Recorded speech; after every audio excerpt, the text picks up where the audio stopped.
Assalamualaikum warahmatullahi wabarakatuh. Perkenalkan, kami dari kelompok 10 akan memaparkan materi tentang otonomi daerah. Kelompok kami beranggotakan yang pertama adalah Hani Laili Lestari NIM 28, Naila Dina Ramadhani NIM 42, Sylvia Rahmanur Asin NIM 61, dan saya sendiri Najwa Latifah NIM 59. Materi yang pertama akan dijelaskan oleh Naila Dina. Baik, saya akan menjelaskan materi yang pertama, pengertian otonomi daerah. Berdasarkan Undang-Undang Nomor 32 Tahun 2004 Pasal 1 Angka 5, memberikan definisi bahwa otonomi daerah adalah hak, wewenang, dan kewajiban daerah otonom untuk mengatur dan mengurus sendiri urusan pemerintahan dan kepentingan masyarakat setempat sesuai dengan peraturan perundang-undangan. Next. Latar belakang otonomi daerah. Yang melatar belakangi dilaksanakannya otonomi daerah secara nyata di Indonesia adalah ketidakpuasan masyarakat yang berada di daerah yang kaya sumber daya alam, namun kehidupan masyarakatnya tetap berada di bawah garis kemiskinan. Jadi walaupun secara undang-undang sudah sering diterbitkan, namun dalam kenyataannya pengelolaan kekayaan alam dan sumber daya alam daerah masih diatur oleh pusat, sehingga masyarakat daerah yang kaya akan sumber daya alam merasa sangat dirugikan. Akhirnya pada masa reformasi mereka menuntut dilaksanakannya otonomi daerah. Next. Tujuan dilaksanakannya otonomi daerah. Yang pertama, menurut Undang-Undang Nomor 5 Tahun 1975 adalah untuk memungkinkan daerah yang bersangkutan untuk mengatur dan mengurus rumah tangganya sendiri. Yang kedua, menurut Undang-Undang Nomor 32 Tahun 2004 adalah otonomi daerah diarahkan untuk memacu pemerataan pembangunan dan hasil-hasilnya. Next. Materi selanjutnya akan dijelaskan oleh Hani Laili. Baik, yang selanjutnya adalah sejarah perkembangan otonomi daerah. Yang pertama yaitu Undang-Undang Nomor 1 Tahun 1945, yang kedua yaitu Undang-Undang Nomor 22 Tahun 1948, yang ketiga ada tiga, yang pertama yaitu Undang-Undang Nomor 1 Tahun 1957, lalu Undang-Undang Nomor 18 Tahun 1965, yang terakhir Undang-Undang Nomor 5 Tahun 1974. Next. Prinsip pelaksanaan otonomi daerah. Prinsip kesatuan, yaitu menunjang aspirasi perjuangan rakyat untuk memperkokoh negara. Yang kedua, prinsip real dan tanggung jawab, yaitu nyata dan bertanggung jawab untuk kepentingan seluruh masyarakat.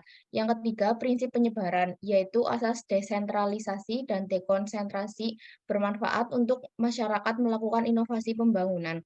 Yang keempat, yaitu prinsip keserasian, mengutamakan aspek keserasian dan tujuan. Yang kelima, prinsip pemberdayaan, yaitu bisa meningkatkan daya guna dan hasil guna. Next. Model penerapan desentralisasi. Asas desentralisasi meningkatkan kapasitas pemerintah daerah bersama sektor swasta dan keterlibatan organisasi masyarakat. Desentralisasi membuka ruang lebih luas kepada partisipasi masyarakat sipil untuk lebih kreatif dan inovatif dalam merespon kebutuhan publik. Yang selanjutnya akan dilanjutkan oleh Sylvia Rahma. Kemudian adalah pembagian wewenang. Dalam Undang-Undang Nomor 32 Tahun 2004 Pasal 13, yang pertama perencanaan dan pengendalian pembangunan, yang kedua perencanaan, pemanfaatan dan pengawasan tata ruang, yang ketiga penyelenggaraan ketertiban umum dan ketentraman masyarakat, yang keempat penyediaan sarana dan prasarana umum, yang kelima penanganan bidang kesehatan, yang keenam penyelenggaraan pendidikan dan alokasi sumber daya manusia potensial, kemudian perencanaan dan pengendalian pembangunan.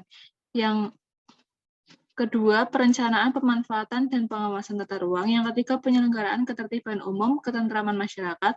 Yang keempat, penyediaan sarana dan prasarana. Yang kelima, penanganan bidang kesehatan. Yang keenam, penyelenggaraan pendidikan. Yang ketujuh, penanggulangan masyarakat sosial. Dan yang kedelapan, pelayanan bidang ketenagakerjaan. Next.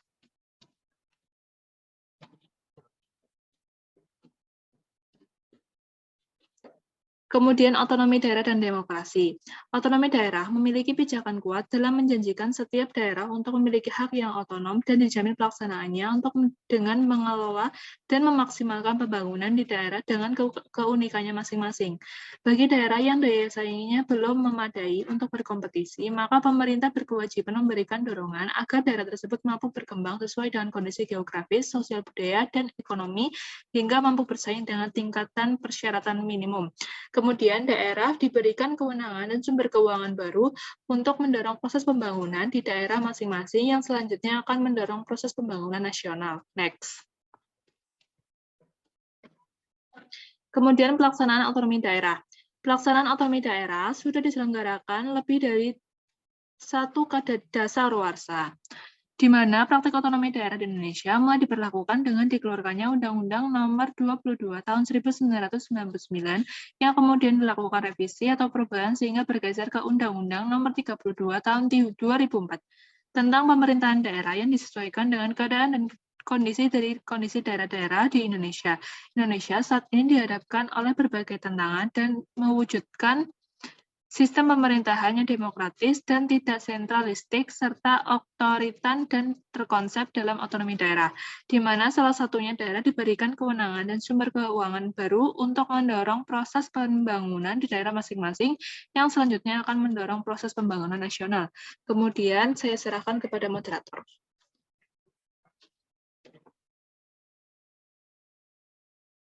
Baik, kesimpulan dari materi yang dipaparkan tadi adalah dengan diberlakukannya Undang-Undang Otonomi tersebut memberikan kewenangan penyelenggaraan pemerintah daerah yang lebih luas, nyata, dan bertanggung jawab. Adanya perimbangan tugas, fungsi, dan peran antar pemerintah pusat dan pemerintah daerah tersebut menyebabkan masing-masing daerah harus memiliki penghasilan yang cukup. Daerah harus memiliki sumber pembiayaan yang memadai untuk memikul tanggung jawab penyelenggaraan pemerintah daerah. Otonomi daerah memberi kebebasan dalam menyusun program dan mengajukannya kepada pemerintahan pusat. Hal ini sangat akan berdampak positif dan bisa memajukan daerah tersebut apabila orang atau badan yang menyusun memiliki kemampuan yang baik dalam merencanakan suatu program serta memiliki analisis mengenai hal-hal apa yang saja yang akan terjadi di kemudian hari. Sekian dari kelompok kami. Apabila ada kekurangan atau kesalahan, kami minta maaf yang sebesar-besarnya. Terima kasih. Wassalamualaikum warahmatullahi wabarakatuh.